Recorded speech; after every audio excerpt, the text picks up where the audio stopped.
Assalamualaikum warahmatullahi wabarakatuh. Selamat malam teman-teman. Sesuai janji, saya malam ini mau live bareng dengan Bang Hamdan Zulfa, mantan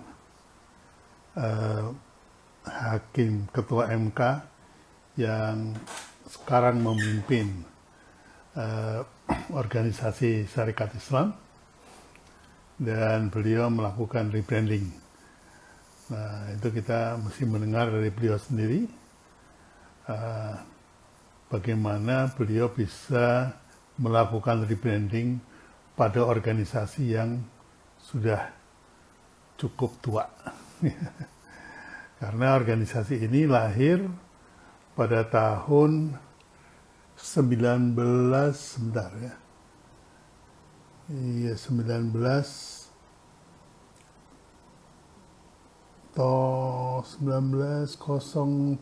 ya kalau nggak salah. 1912 yang dibangun di Surakarta, ya. Dan mantan ketua MK ini, Bang Hamdan, harus melakukan rebranding karena value yang diusung sudah berubah.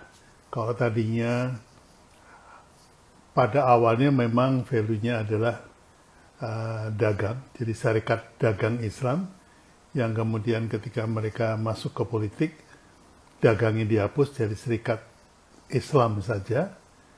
Nah sekarang Bang Hamdan akan mengembalikan kepada hitohnya, yaitu menjadi organisasi yang berfokus kepada dagang, atau sekarang disebutnya bisnis. Baik, saya lihat apakah Bang Hamdan sudah bersama kita. Nanti saya akan invite, bentar ya.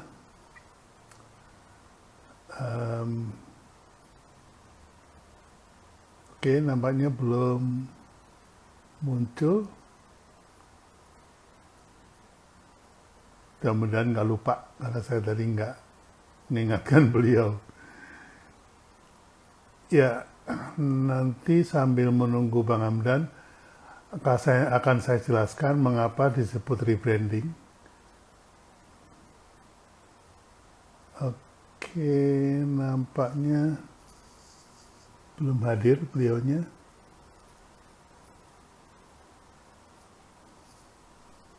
Mohon maaf nih teman-teman, karena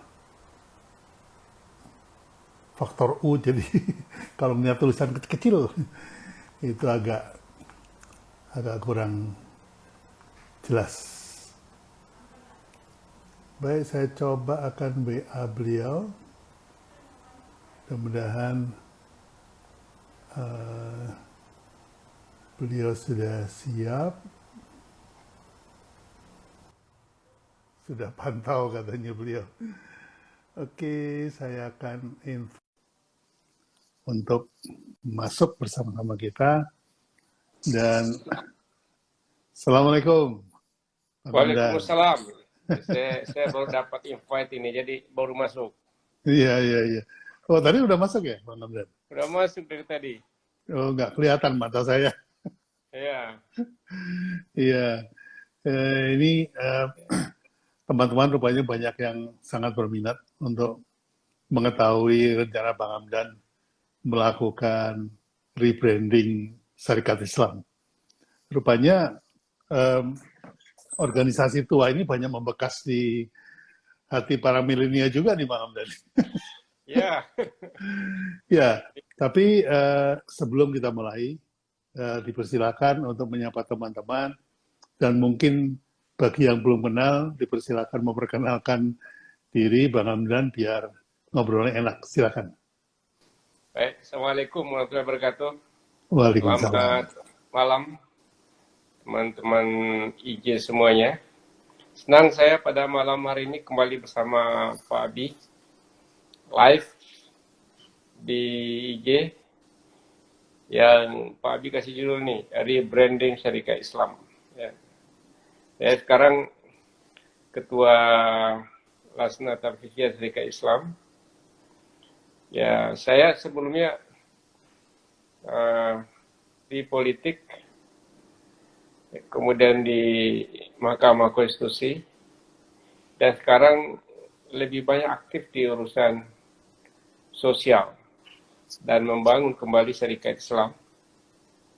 Sebuah organisasi yang saya kira melekat di hati setiap murid di Indonesia pasti pernah mendengar dari gurunya tentang atau membaca buku tentang syarikat Islam yang tokoh utamanya host Cokro Aminoto yang semula bernama Syarikat Dagang Islam, didirikan oleh Haji Saman Hudi dan kawan-kawan di Solo tahun 1905. Dari Syarikat Dagang Islam, 1912 berubah nama menjadi Syarikat Islam dan menjadi kekuatan sosial politik yang sangat disegani pada masa lalu. Ya. Dan semula gerakannya gerakan kaum pedagang di Laweyan dalam rangka menaikkan harkat kaum pedagang pribumi untuk naik tingkat, saling bantu-membantu selain mengajarkan Islam.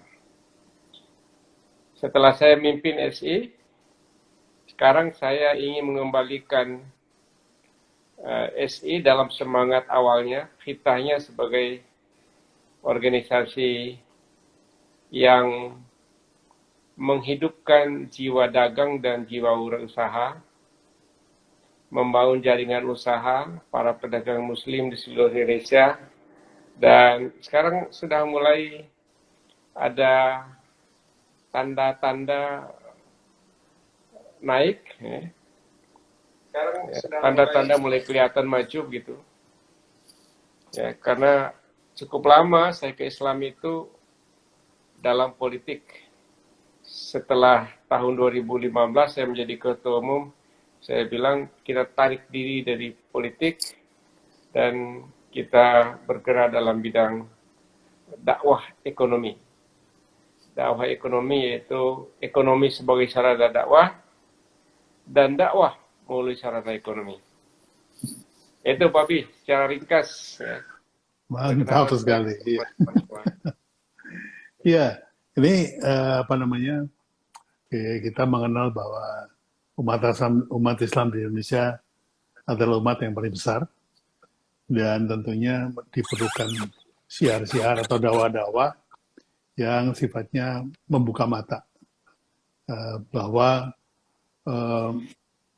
nggak ada salahnya kita melakukan perdagangan karena banyak simpang siur nih. Ada yang ekstrim anti riba, ada yang ekstrim nggak berdagang, gitu ya. Nah, ini mungkin Bang Hamdan bisa memberikan penjelasan pada teman-teman bahwa justru berdagang itu menjadi bagian daripada syiar Islam. Monggo, dipersilakan. Iya, kita kembali kepada habitat awalnya dakwah. Kalau kita lihat Rasulullah itu dari seorang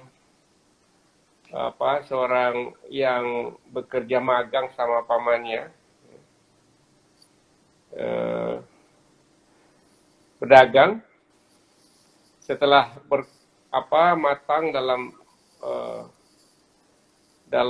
magang dengan pamannya Abu Talib, sampai melakukan perdagangan ke luar negeri, ya, dan menjadi manajer investasi sangat luar biasa. Ya. Menjadi manajer investasi, seorang yang sangat mandiri, ya, dan menjadi kepercayaan para investor di Mekah. Salah satu investornya yang sangat utama lah Siti Hadijah itu. Jadi kalau kita lihat bahwa dakwah itu dimulai dari dagang. Begitu juga para sahabat yang lain, Abu Bakar As-Siddiq, Utsman bin Affan yang sangat terkenal, juga Abdurrahman bin Auf yang sangat luar biasa. Jadi sahabat-sahabat Rasulullah adalah semua para pengusaha dan pedagang. Indonesia, Islam disebarkan dengan peranan kaum pedagang dan wirausahawan, tidak dengan perang dan senjata. Tersebarnya Islam dari Sabang sampai ke Merauke justru di tangan para pengusaha dan para dai yang sekaligus pedagang. Misalnya di juga tokoh-tokoh yang sangat luar biasa. Pendiri NU itu Kiai Haji Wahab Hasbullah itu pedagang besar. Pendiri Persis juga misalnya adalah para pedagang. Dan sekali lagi kita ingin kembalikan marwah dakwah ini melalui sarana dagang tadi yang lama hilang karena dikooptasi oleh Belanda. Belanda monopoli pedagang melalui VOC, pedagang Muslim, Kesultanan Muslim yang tadinya hebat dalam berdagang diambil alih semua. Jadi lama-lama jiwa dagang itu hilang. Inilah yang kita ingin kembalikan dan kejayaan Indonesia pada akhirnya pada para pengusaha dan pedagang. Orang tidak berebut ruang yang sempit di bidang politik. Jadi gitu Pak Bi, kira-kira. Iya, iya. Kembalikan ini ke kita awalnya ke dagang. Ya, saya pernah belajar bahwa politik itu sesungguhnya adalah puncak dari semua himpunan kekuatan. Kalau ekonominya kuat, politiknya kuat. Kalau hukumnya kuat, politiknya pun akan kuat.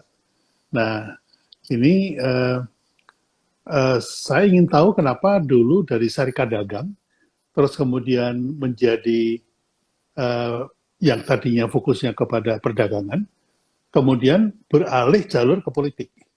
Apakah pada saat itu SI sudah merasa kuat secara ekonomi sehingga memutuskan untuk masuk ke kancah politik?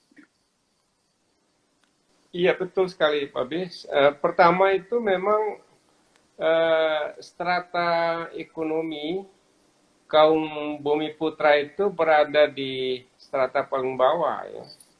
Strata paling atasnya adalah orang-orang Belanda dan Eropa. Strata yang keduanya adalah orang-orang Tionghoa dan Timur Asing. Baru strata yang ketiga adalah strata orang Bumi Putra. Ya. Orang Bumi Putra ini dulu identik dengan Muslim. Karena dulu Kristen itu menundukkan diri pada hukum Eropa. Jadi lebih bagus posisinya saat itu. Jadi karena itu pribumi itu adalah Muslim.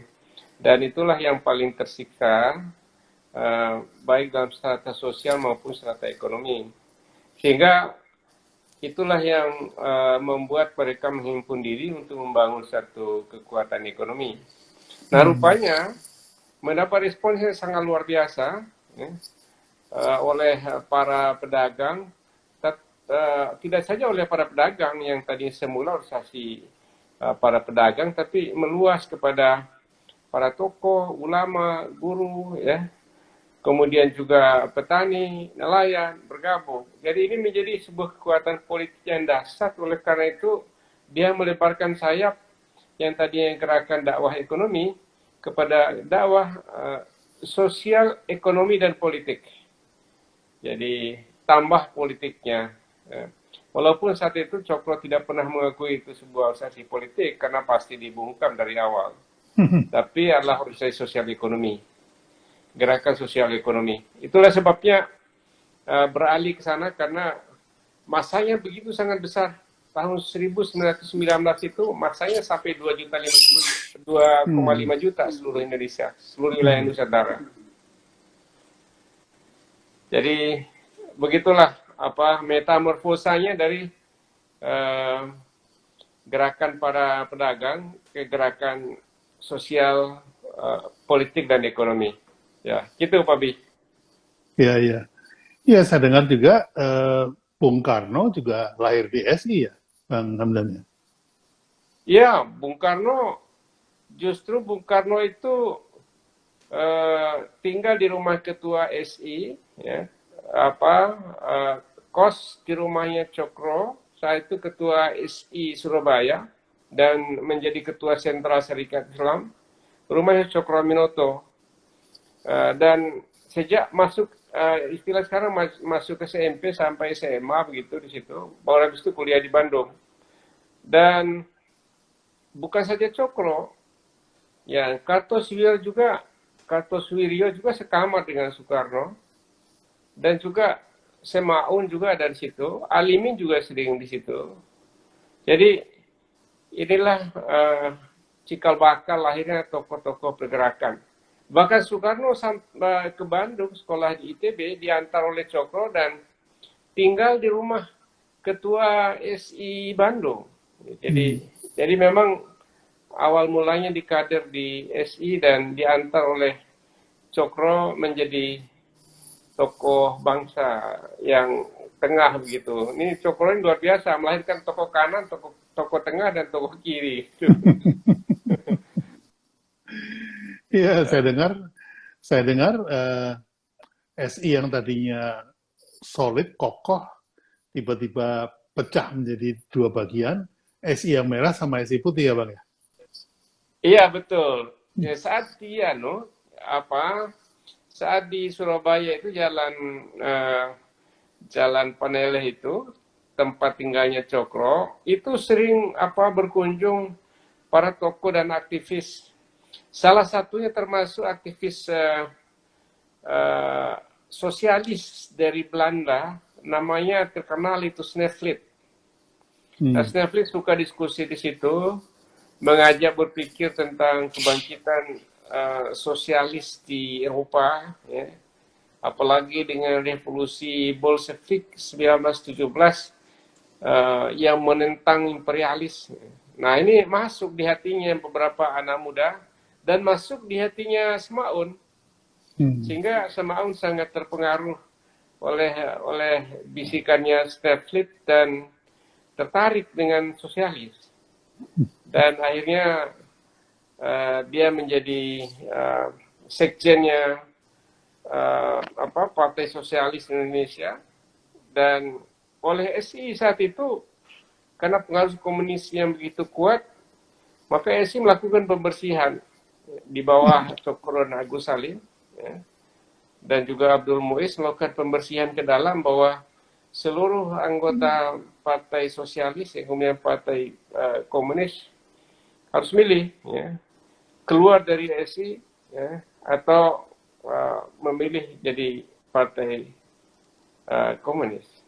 Jadi itulah perpecahan pertama di SI yang sangat besar sekali. Tapi memang tidak ketemu, karena sosialis Marxis itu adalah falsafahnya adalah materialisme historis, tidak mengakui adanya sesuatu yang tidak materi gitu. Karena itu Tuhan, neraka dan surga tidak percaya gitu. Karena itu memang kontradiktif, tidak bisa gabung dengan SI gitu.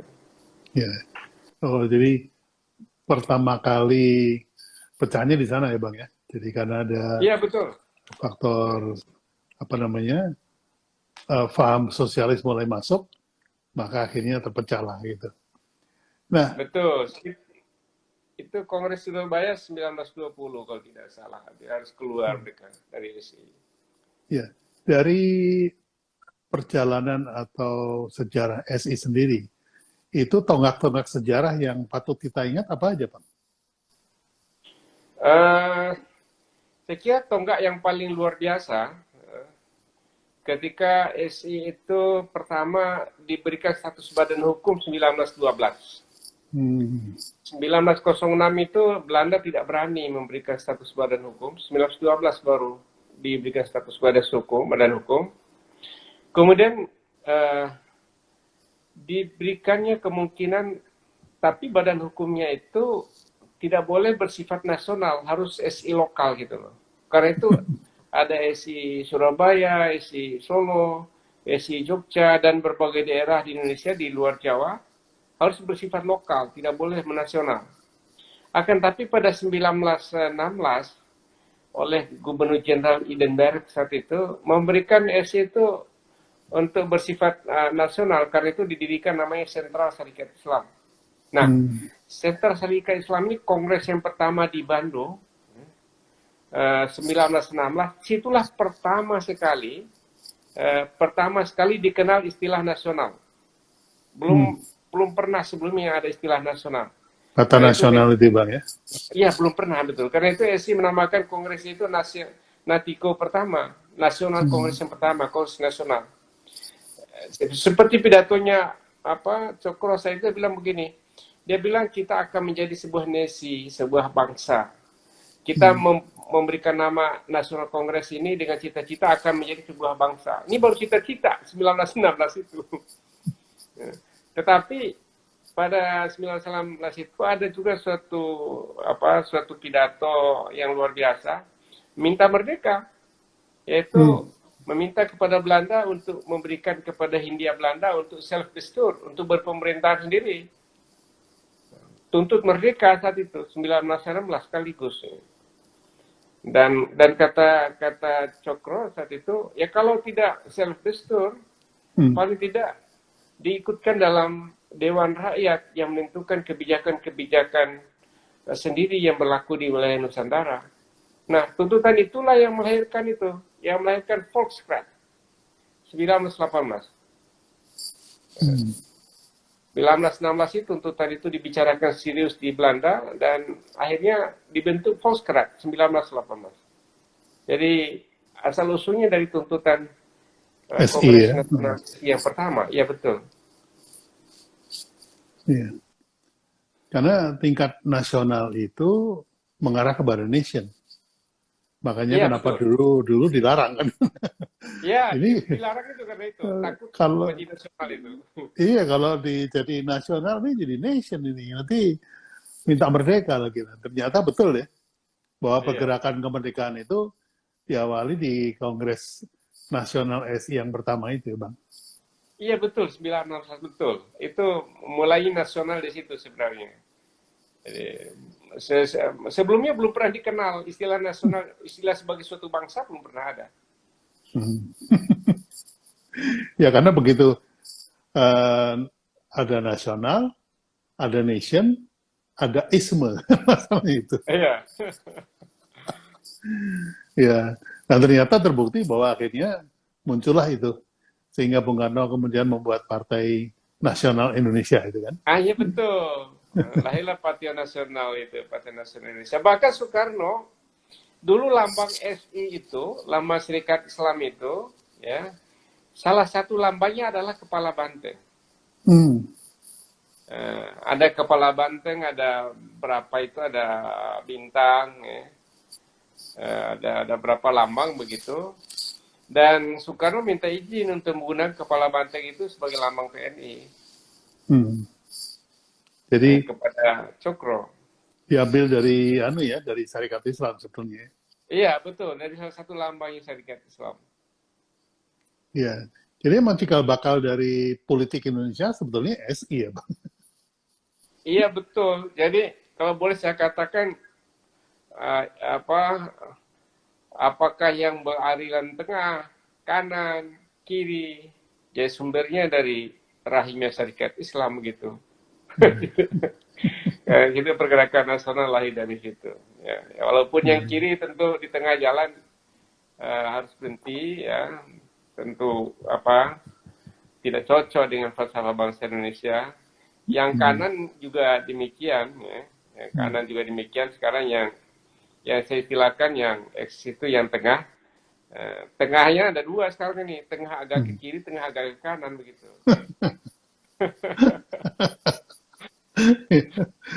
Pak Hamdan Sri kan sempat kita sempat ketemu tahun 2004 itu kan lagi di PBB ya Bang ya, lagi iya, main betul, politik betul. juga. Kalau ya, itu ya tengah ke kanan itu. Tengah ke kanan. Tapi itu normal saja. Ada yang tengah Ya, kiri, ada yang kanan. saya kira itu tuntutan dari dari demokratisasi dan juga suatu eh, apa namanya progresi. Karena kalau tidak ada yang saling memberikan masukan atau saling berlawanan, tidak akan ada progresi ke depan. Iya betul. Bangsa itu menjadi bangsa besar kalau ada dialektika di antara warga bangsa itu bangsa itu menjadi dinamis.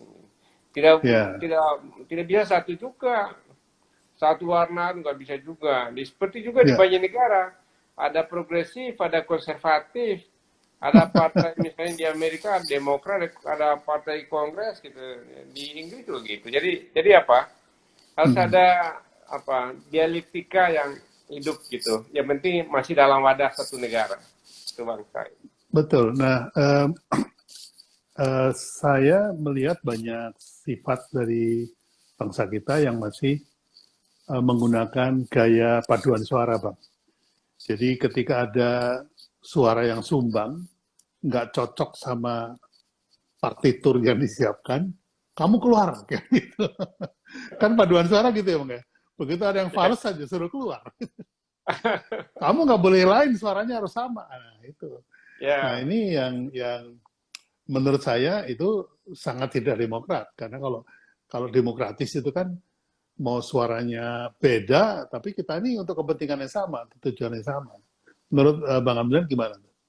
betul. Kita pernah melaksanakan demokrasi itu. Demokrasi ada dua. Saya kira demokrasi itu namanya demokrasi terpimpin zaman Soekarno, 1959-1967.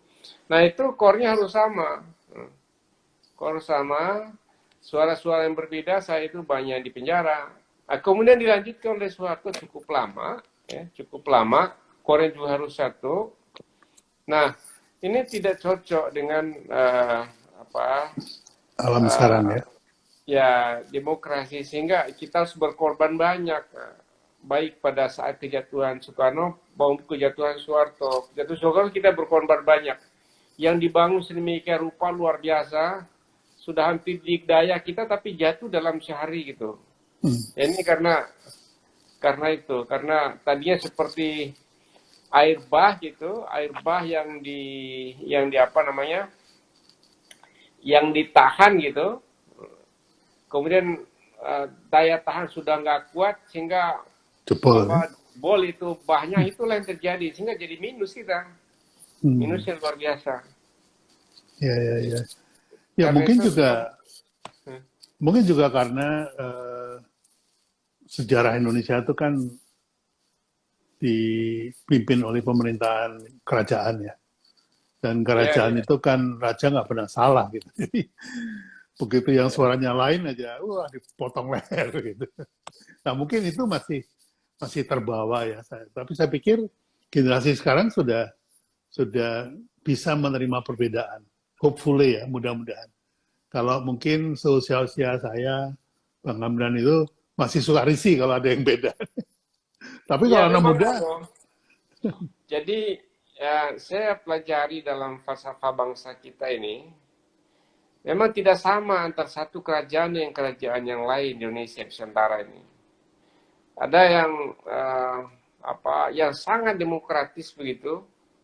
Saya berikan contoh kerajaan-kerajaan di Indonesia Timur, misalnya Kerajaan Buton, ya, sana itu demokratis luar biasa dipilih oleh satu tim gitu dan bisa dibantah rajanya. hmm, Ya, gitu juga di Sumatera ini cukup demokratis. Memang di beberapa di Jawa cukup kuat anunya patrilinealnya. Jadi Indonesia ini menjadi indah karena dialektika dari berbagai budaya yang sedikit berbeda ini. ya, ya. Ya, Oke, kembali ke perdagangan. Kalau sekarang disebutnya bisnis ya. Pada saat itu SI memperdagangkan apa ya Bang yang kuat ya? Apakah karena dari lawian itu terus batik, ataukah ada pertanian, ada bahan mentah, atau seperti VOC kan Ya. memperdagangkan rempah. Nah, kalau SI ini yang kuat di perdagangan apa, Bang? Jadi semula memang batik ya. Kan dulu monopoli bahan baku batik itu oleh perusahaan Eropa dan Tionghoa. Ya, maka mereka membuat kerjasama begitu dalam bentuk SDI itu. Nah selanjutnya itu usaha-usaha pendirian koperasi. Karena itu koperasi itu ide-idenya di SI luar biasa, ya. Dan perdagangan terutama itu perdagangan pada hasil-hasil pertanian dan hasil bumi. Saya masih melihat misalnya di wilayah Indonesia Timur, di Sulawesi Tengah, Sulawesi Utara, gudang-gudang kopra peninggalan SI zaman dulu itu banyak sekali yang sekarang belum sudah rusak gitu. Nah ini peninggalan-peninggalan usaha-usaha kaum SI, organisasi SI, koperasi SI luar biasa. Nah kalau di Manado kita ke Jalan Roda itu tempat minum kopi di Manado itu. Nah itu rata-rata kaum SI itu. Jadi itu barisan pedagangnya kaum SI ada di situ.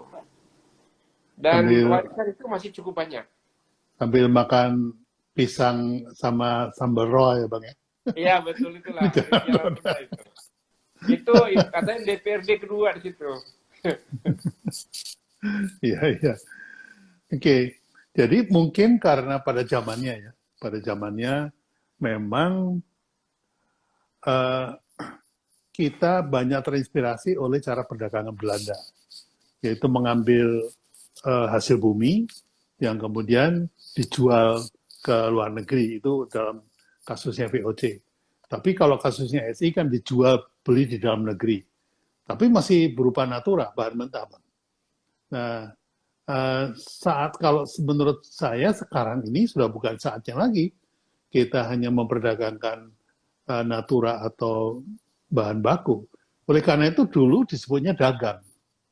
Karena nggak ada produknya. Produknya itu hasil bumi. Kalau sekarang ini disebutnya bisnis karena ada produknya. Karena sudah ada pengolahan, menghasilkan produk yang kemudian menjadi tidak lagi sekedar dagang, tapi juga menjadi pemilik produk. Seperti misalnya, kalau dulu pedagang pisang, ngambil pisang dari pengepul, langsung dijual dalam bentuk pisang. Kalau sekarang, anak-anak muda ini kan ambil pisang, dipotong-potong, digoreng, jadi keripik pisang. Gitu, Pak. Nah, ini progresinya seperti itu. Menurut Bang Hamdan, relevansinya dengan SI zaman dulu, dengan SI zaman sekarang, itu di mana, Bang? Iya, sekarang ini saya ambil jiwanya, karena memang tantangannya berbeda. Kita ambil jiwanya, jadi saya lihat begini, jadi kalau boleh saya katakan penyakit begitu. Karena lama kita dijajah itu, dan Belanda membangun sekolah-sekolah untuk menjadi amtenar dan abdi Belanda, maka jiwa merdeka itu kurang gitu. Karena itu saya itu didirikan sekolah-sekolah taman siswa untuk mengajarkan sekolah yang merdeka begitu. Nah ini sampai Indonesia merdeka, kalau kita tanya orang-orang di desa dan di kampung-kampung dan jauh, sekolah untuk apa? Sekolah untuk cari kerja gitu. Nah ini mindset ini yang harus kita ubah. Ya. Karena ini sekian lama ditanamkan sehingga mental ini menjadi mental pegawai, mental terjajah begitu. Nah kalau mental bisnismen dari usaha itu mental yang mental baja gitu. Nah, ini mental dan mindset ini yang harus diubah. Nah ini kerjaan Serikat Islam sekarang ini samping membangun bisnis gitu. Ya, mungkin kalau ada dulu ada istilah sampaikan meskipun hanya satu ayat sehari, maka mungkin SI ini temanya harus jualah satu barang sehari. Meskipun hanya satu barang, harus dijual. Ya, Itu ya, ya. mungkin membangkitkan jiwa dagangnya kembali gitu. Ya, ya, ini bagus sekali nih. Ya, ya, ya. Jadi Jadi, jualah. Ya, ya, ya, ya. jadi misalnya orang beli apa ya, beli satu makanan di warung, ya, dia beli Ya, beli dua, yang satu dimakan, yang satu dijual. Nah, itu mungkin akan ya. membangkitkan jiwa dagang. Nah, ini bagus sekali nih. Ya, ya, ya, ya. Ya, betul. Jadi Jadi harus dipraktekkan ya. Terus langsung dipraktekkan. iya, jangan cuma jadi wacana-wacana aja nih. Kita ini kan Ya, bangsa wacana nih, Bang. Kalau ya, ngomong, kalau apa namanya, peresmian-peresmian pot gunting pita itu paling jago gitu.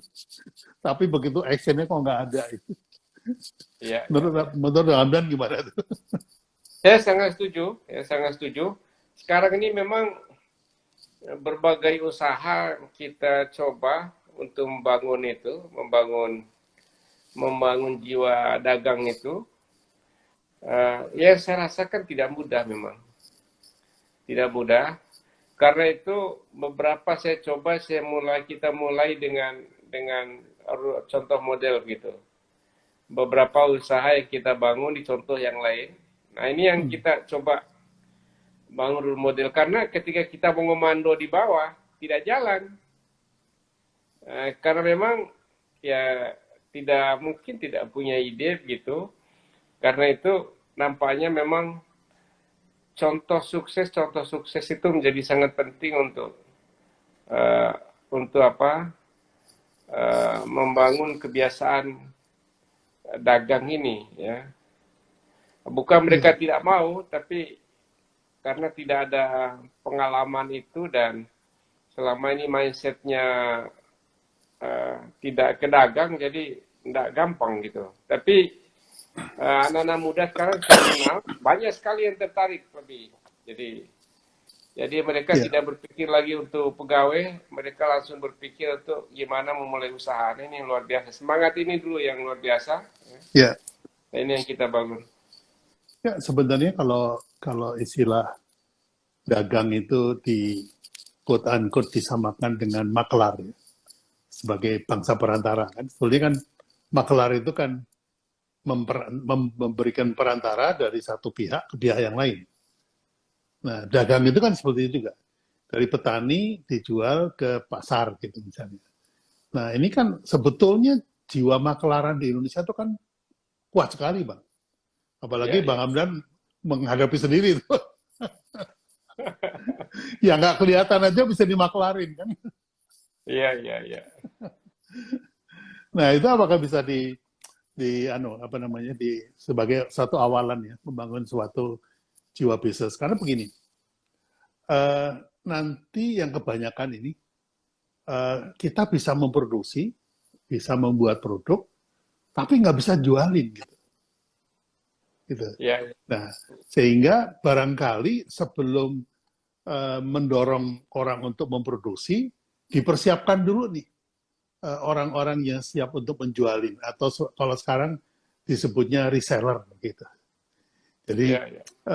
apa namanya, resellernya disiapin dulu, baru kemudian produknya disiapkan. Gitu. Menurut Bang Hamdan gimana? Iya, iya. Jadi memang sekarang ini saya coba membangun tiga, tiga divisi ya. Tiga divisi. Ya. Pertama dia dagang dan distribusi ya, distribusi dan sampai kepada dagang eceran begitu. Kemudian distribution center, ya. Eceran itu langsung kepada konsumen begitu, distribution center. Kemudian satu di produksi ini di pertanian, karena baru itu yang baru bisa kita lakukan. Belum kepada membangun pabrik dan usaha, tapi kita coba membangun tiga ini. Yang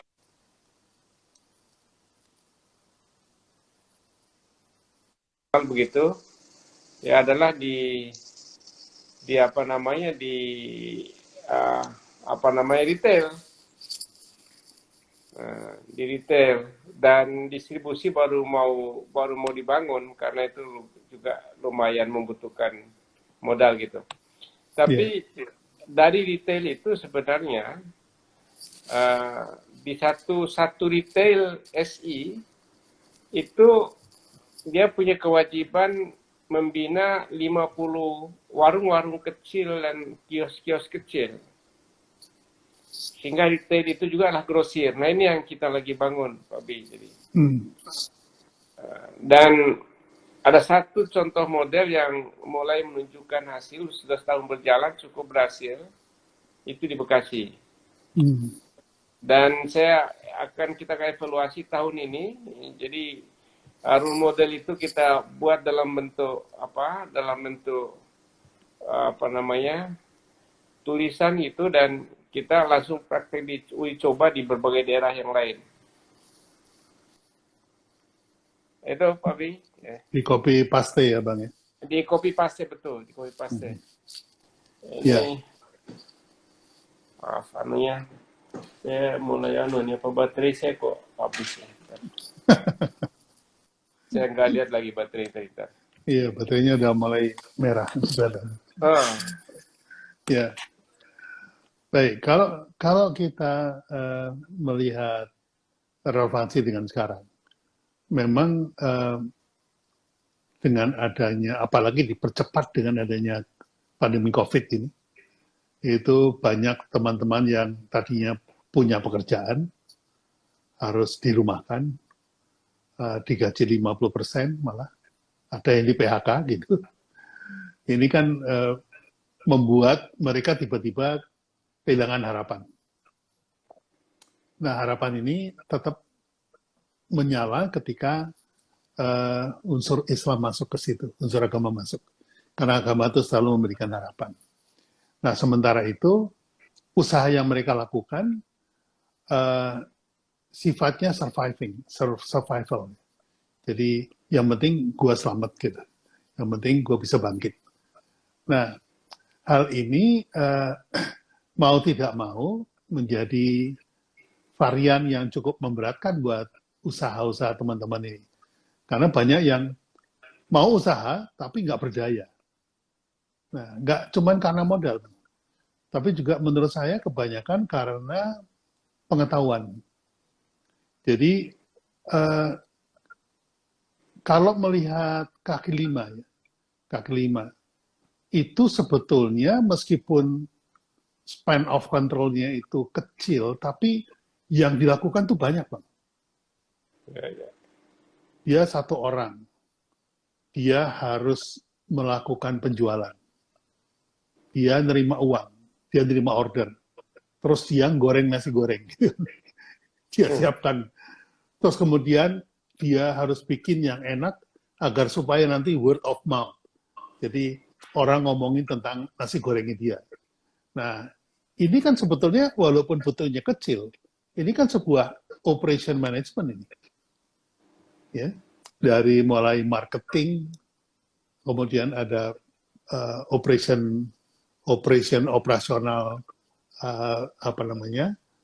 kegiatannya itu, kemudian ada HRD-nya. HRD itu dia sendiri harus punya skill untuk menggoreng. Dan yang terakhir kan ada finance. 4 pilar ini ada di dalam satu rombong nasi goreng. Apalagi kalau kemudian dia menerima order WA, pakai WA, udah masuk unsur teknologi. Jadi di WA gitu kan, nasi goreng satu ya, kirim ke rumah. Nah itu udah ada logistik juga. Jadi, nah ilmu ini yang menurut saya harus kita tata. Yang nggak serta-merta saya berhenti kerja, pensiun, terus bisa usaha. Itu nggak serta-merta. Mungkin Bang Hamdan sendiri juga merasakan, karena Bang Hamdan ini kan karirnya selalu di pemerintahan ya. Sehingga ketika tiba-tiba harus selesai, ini kan menghadapi sesuatu yang baru lagi. Iya. Menurut Bang Hamdan gimana? Iya betul. Jadi memang itulah pentingnya untuk membangun usaha di tingkat grassroots ini, usaha kecil menengah yang bukan bagian terbesar dari bidang usaha umat gitu. Pentingnya organisasi. Organisasi itu tempat ngumpul, tempat tukar nukar informasi, tempat bersama-sama mencari pendanaan. Sebenarnya fasilitasnya banyak sekali yang sekarang ini ada. Asalkan kumpul secara bersama-sama itu bagus sekali. Nah, karena ini yang kita bangun sekarang ini, dan mulai tahun 2021 ini di SI akan melakukan digitalisasi kelompok-kelompok usaha yang dibina di seluruh Indonesia dan terkoneksi. Nah, ini yang kita bangun blockchain, insyaallah. Ini lagi kita bangun ini. Dan kita kemarin tema milad 111 tahun itu Syarikat Islam menuju masyarakat 5.0. Jadi kita berusaha maju lebih depan gitu. Ya, ini yang saya sebut rebranding ini, Bang.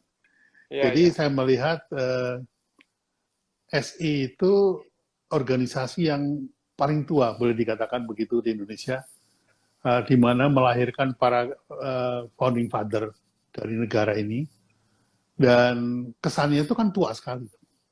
Jadi kalau SI dagang itu kesannya ya paling jual beli hasil tanam, hasil bumi.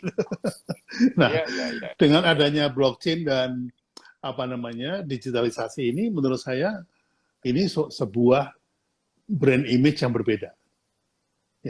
Dan saya sebut rebranding karena Bang Hamdan ini dari SDI kemudian masuk ke politik, mengembalikan ke dagang lagi.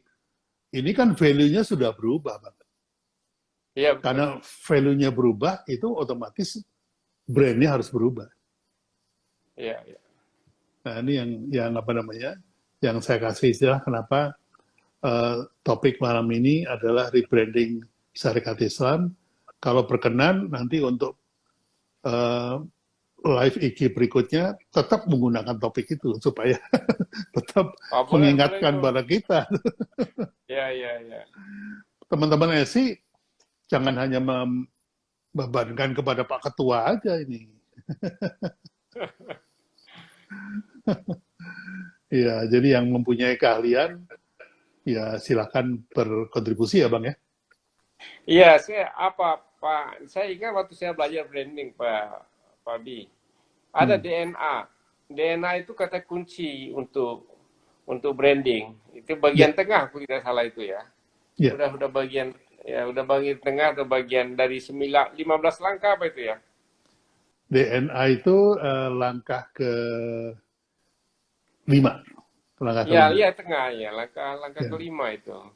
Langkah kelima. Jadi inilah DNA SI yang dagang ini saya harus hidupkan kembali. Itu gimana caranya itu, Pak Bi? Iya, karena sebetulnya kalau kita lihat dari produk dari kategorinya, SI ini kan kategorinya organisasi. Kemudian DNA-nya atau visinya itu sebetulnya dakwah. Jadi DNA-nya ada dakwah. Cuma core value-nya atau misinya itu dari politik dipindah ke dagang. Sehingga DNA-nya tetap dakwah. Artinya tetap Islam. Islam. Cuma core value-nya itu sudah menjadi dagang sekarang, sudah bisnis. Nah, sekarang tinggal varian apa yang bisa kita tambahkan agar supaya bisnis ini menjadi berkembang kan gitu. Added value apa yang kita mau tambahkan. Sehingga sekarang ini kalau dulu disebut SI adalah organisasi dakwah yang berpolitik karena core value-nya politik. Sekarang diubah oleh Bang Hamdan menjadi SI adalah sebuah organisasi dakwah yang berbisnis gitu. Jadi mantap. dakwahnya itu Waduh. bisnis. Cocok. Ya, ya, Jadi ya. dakwah ekonomi, ekonomi dakwah gitu. Ya, Ekonomi ya. kalau besarnya, kalau kecilnya kan mikroekonominya disebutnya bisnis. Nah, ini mungkin sesuatu yang kita bisa elaborasi, nanti pelan-pelan teman-teman kita arahkan kepada misi yang sama, gitu Pak. Ya, ya. Cocok sekali. Waduh, ini bagus, ini lebih dalamin lagi nih, Pak Bi. Ya, senang saya dengarnya. Jadi, ini saya kira ini episode yang agak pertama. Kalau yang lalu kan masih pengantar ya. Ya betul. Masih pengantar. Sekarang yang episode yang pertama kita melihat dulu gambaran SI, sejarahnya dan perannya. Kemudian kita bawa kemana? Nah ini mulai ada titik mulainya. Nah, ya bagaimana mengembangkannya nanti terus ke depan nih. Kita minta anunya Pak Abi ini. ya nanti kita sambil live aja begini kan kita sosialisasikan juga meskipun belum banyak yang tertarik untuk karena memang untuk anak muda SI itu ketertarikannya memang kurang ya menurut saya karena kesannya itu tua gitu. Iya, iya. Nah, ini kesannya harus kita rubah dulu jadi sesuatu yang baru dengan blockchain, dengan digital gitu. Iya, iya, iya. Iya. Nah, menurut saya itu Bang. Oleh karena itu kita perlu sampaikan. Ini ada yang komen ini apa SI harus ikut bisa bikin brand dulu. Oh sudah. Bang Hamdan tahun 2016 malah. Jadi 2015 diangkat jadi ketua, 2016 Iya. langsung belajar brand. Iya betul, langsung belajar brand ya. Karena dagang tadi ya. Iya karena itu 2016 ya belajar brand tuh. Ya, Ya. ini ada yang usul nih. Kalau bisa dibikin rutin 1 minggu sekali. Nah, kalau Oh seminggu ya, sekali mungkin agak kecepatan ya. Kita buat 2 minggu iya. sekali. Jadi minggu pertama sama minggu ketiga, ya. Baik, Minggu baik, pertama, salah, minggu salah. ketiga. Nah, ya. Jadi minggu malam kita luangkan waktu, kita wakafkan waktu untuk membahas SI. Salah ini ada nyimak dari Korea juga ini luar biasa ini. Wah, ya kalau sudah online ya dari mana-mana bisa akses Bang. Iya, iya, iya. Ini rupanya Ya, luar biasa ini SI milenial sangat, waduh, ini boleh nih. ya. Jadi ada yang nanya juga alumni BBB juga ya Bang. Wah iyalah. Iya, Ini iya. bukan cuman saya kirimin kaos ini. Alumni kita bukan betul. Bayangkan apa namanya mantan ketua MK belajar brand. Oh, kita nggak canggung kita biasa aja. Jadi apa ilmu itu ada di mana-mana dan kita Betul, harus betul. harus bisa apa gitu. Supaya relevan ya Bang ya. Iya Jadi betul. yang paling sulit itu kan bukan jadi pinter Bang. Yang Iya, paling sulit itu menjadi relevan. iya, iya. Pinter kalau ketinggalan zaman ya udah nggak relevan lagi, udah nggak dipakai. Iya betul, betul, betul. Nah ini yang menurut saya paling berat dari Bang Amran ini adalah membuat SI menjadi relevan pada masa sekarang. Nah Iya. ini tugas SI muda ini jangan biarkan Bang Amran berjuang sendiri. Ada Yudi, ada siapa lagi Bang? Wah, saya betul. Teman-teman kita harapkan betul ini. Grup-grup anak muda, saya ajak, ayo kita bergabung di SI, kita bangun kembali ya. Ya, Kejayaan bangsa melalui SI ini. ya. Karena masalah pokok umat sekarang ini adalah di ekonomi. Saya selalu katakan, kita kumpul jutaan orang di jalan demonstrasi, itu hanya bersifat sesaat. Tapi kalau kita memiliki kekuatan ekonomi luar biasa, politik menjadi sangat kecil. Tapi kalau kita mendahulukan politik tanpa kaki ekonomi, itu politik yang rapuh, gampang sekali dibeli orang gitu. Ya, betul. Nah, Ya, ini untuk anak-anak muda gitu. Jangan terlalu cepat tertarik di politik, kita perkuat dulu kaki. ya, setuju. Bang Hamdan, Ya, sayangnya IG ini hanya menyediakan 1 jam untuk live. Kita sudah baik. tinggal 3 menit lagi. Silakan closing statement dari Bang Hamdan untuk teman-teman anak muda Ya, supaya kita ikutan membangun kembali SI. baik. Teman-teman sekalian, ya saya ajak untuk bergabung di SI, kita bangun sama-sama. Kita bangunkan semangat awal SI menjadi pendobrak dan yang memulai pergerakan Indonesia Jaya. Kita bangun dari SI karena kekuatan Indonesia itu ada pada kelompok anak-anak muda. Kita bisa bayangkan anak-anak muda saat itu Soekarno dan teman-temannya anak-anak belasan tahun yang membuat Indonesia jadi merdeka. Jadi membuat Indonesia Jaya ya di tangan kita, ya, teman-teman anak-anak muda, anak-anak milenial. Ayo kita bergabung di SI dan kita besarkan organisasi ini. Perintah, siapa hakim katanya. Nanti kita bahas lagi kapan-kapan bagaimana nanti DNA-nya Bang Hamdan sebagai hakim yang selalu menimbang di tengah, selalu adil, itu menjalankan SI yang baru ini. Nanti kita akan bahas. Cuman malam ini kita cukupkan sampai di sini. Terima kasih banyak waktunya Bang Hamdan. Sampai ketemu di minggu ketiga, minggu malam. Nanti mungkin gantian kita live di IG-nya Bang Hamdan. Ya. Baik, Terima kasih terima juga kasih. teman-teman semua sudah join. Wabillahi taufik walhidayah. Wassalamualaikum warahmatullahi wabarakatuh. Waalaikumsalam warahmatullahi wabarakatuh.